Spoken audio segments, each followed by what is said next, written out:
Fl-aħħar 10 snin traħsu ma' 300 mediċina differenti wara li nstab li kienu għoljin fil-prezz inġustament. Dan kien possibbli permezz tax-xogħol utli li twettaq l-Awtorità Maltija għall kompetizzjoni u l-affarijiet tal-konsumaturi, l-MCCAA.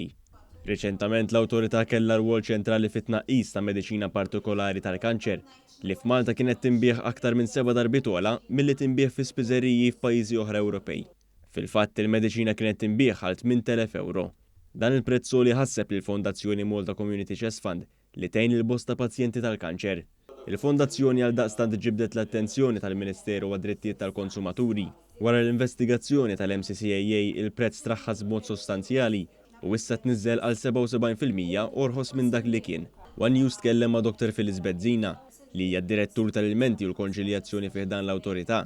Hija spjegat li l-mediċina hija prodott essenzjali u għalhekk l-MCCAA tagħmel minn kollox sabiex dan il-prodott ikun aċċessibbli bi prezz ġust. Aħna bħala l-awtorità nassiguraw li l-mediċina tkun aċċessibbli. Issa meta ngħidu aċċessibbli ma jfissirx biss li l-mediċina tkun tinstab fis-suq u tista' tinxtara, imma li tkun fis-suq bi prezz ġust. Hija qalet li wara li l-awtorità tirċievi l-ilmenti tanalizza l-prezzijiet tal-prodott fis-swieq barranin u minn hemm issib il-medja tal-prezzijiet sabiex dan ikun jista' jitqabbel mal-prezz f'Malta.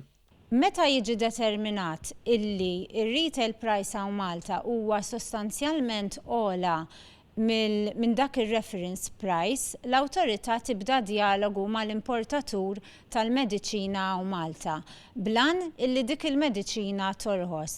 Hija spjegat li l-mediċini hija prodott li jiġi importat kważi kollu kemm hu minn pajjiżi barranin u għalhekk il-prezz tagħha huwa sensittiv għal fatturi esterni. Minkejja dan fl-aħħar 10 snin l-awtorità xorta waħda ħadmet sabiex ma' 300 mediċina jorħsu għal benefiċċju ta' min ikollu bżonnhom.